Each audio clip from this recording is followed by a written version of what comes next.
অভিমান করে বলেছি যে আমাদের মূলনীতিতে একটা জিনিস স্থাপন করা যেতে পারে যে আমরা কখনোই জাতীয় স্বার্থে একমত হতে পারবো না, এটা আমাদের মূলনীতিতে স্থাপন হওয়া দরকার।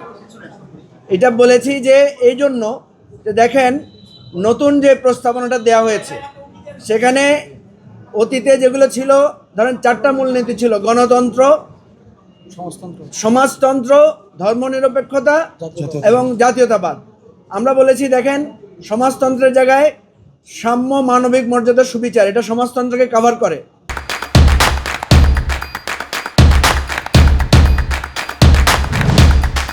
ধর্মনিরপেক্ষতাবাদের জায়গায় আমরা বলেছি ধর্মীয় স্বাধীনতা, সম্প্রীতি এবং মানে ধর্মের বিপক্ষে কোনো থাকবে না, এই ধরনের একটা জিনিস যুক্ত করা হয়েছে।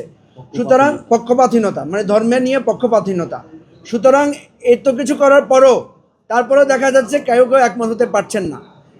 আমরা ওনাদেরকে বলেছি যে আপনারা টেলিভিশনের সামনে দাঁড়িয়ে আপনার দলের মতামত প্রকাশ না করে বরং আপনি যে ত্যাগ করছেন, আপনি যে আপনার দলের মতামতটাকে জাতীয় স্বার্থে অগ্রাধিকার দিচ্ছেন, সেটা হলে আপনার সম্মান বাড়বে। আপনারা অনেকে মনে করছেন যে টেলিভিশনে দেখছে আমি আমার দল বা মতেরটাকেই বুলন্দ করে যাব, এই পলিসিটা ঠিক না।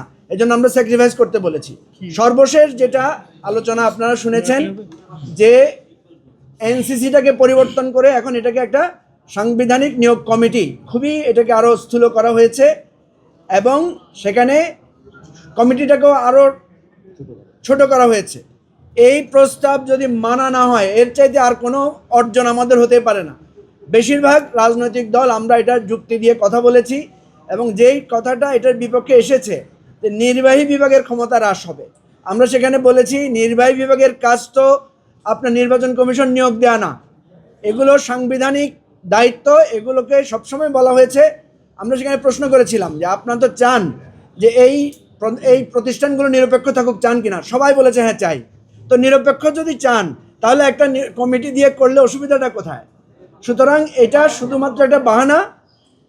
আমরা মনে করি নির্বাহী বিভাগের ক্ষমতা কোনোভাবেই হ্রাস হবে না, বরং বাংলাদেশের মানুষ নিজেদেরকে গৌরবান্বিত মনে করবে যে নির্বাচন কমিশন নিয়োগ, দুদক নিয়োগ, পিএসসি চেয়ারম্যান নিয়োগ নিয়ে প্রধানমন্ত্রী, বিরোধী দলীয় নেতা, তারপরে স্পিকার, ডেপুটি স্পিকার উভয় কক্ষের সবাই মিলে আলোচনা করছেন এবং প্রেসিডেন্টের প্রতিনিধি, চিফ জাস্টিসের প্রতিনিধি থাকবেন।